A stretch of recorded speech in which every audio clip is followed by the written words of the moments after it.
రాష్ట్రంలోని ప్రధాన ఆలయాలకు కొత్త కళ వస్తోంది. యాదాద్రి తరహాలో భద్రాద్రి నూతన సొబగులు సంతరించుకోబోతోంది. ముఖ్యమంత్రి ప్రకటించిన విధంగానే భద్రాద్రి ఆలయాన్ని 100 కోట్లతో అభివృద్ధి చేసే దిశగా వడివడిగా అడుగులు పడుతున్నాయి. ప్రముఖ పుణ్యక్షేత్రం భద్రాచల శ్రీ సీతారామచంద్ర స్వామి వారి ఆలయ ఆధునీకరణ ఆకృతులకు తుది రూపు ఖరారైంది.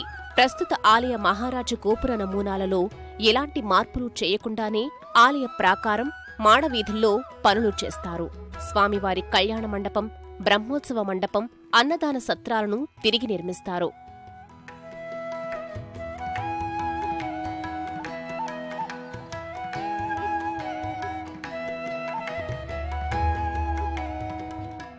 భద్రాద్రి ఆలయ ప్రాథమిక నమూనాను రూపొందించి ఇప్పటికే చిన్నజీయర్ స్వామికి చూపించగా ఆయన సూచన మేరకు మార్పులు చేర్పులతో తుది నమూనా సిద్ధం చేశారు.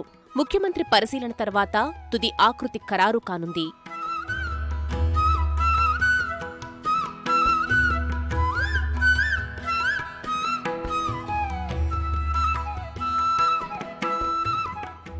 భద్రాద్రి నూతన ఆలయ నిర్మాణానికి ఆగస్టు నెలలో టెండర్లు పిలిచే అవకాశం ఉంది.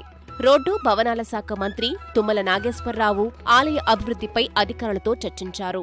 సీఎం ఆలోచనలకు అనుగుణంగా ఆలయాన్ని వేగంగా అభివృద్ధి పరచాలని నిర్ణయించారు. నిధులకు ఎలాంటి లోటు లేనందున పనులు సత్వరం పూర్తి చేయాలని అధికారులు భావిస్తున్నారు.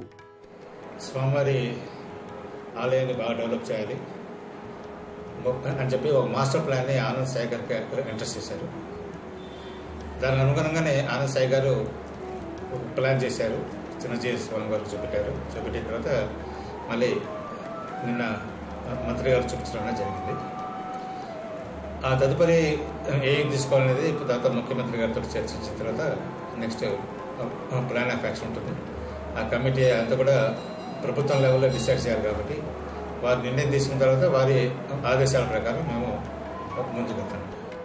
భద్రాచలం అభివృద్ధి పనులు త్వరితగతిన పూర్తయి టెంపుల్ సిటీగా పట్టణం రూపుదిద్దుకుంటే ఉపాధి అవకాశాలు పెరుగుతాయని స్థానికులు హర్షం వ్యక్తం చేస్తున్నారు.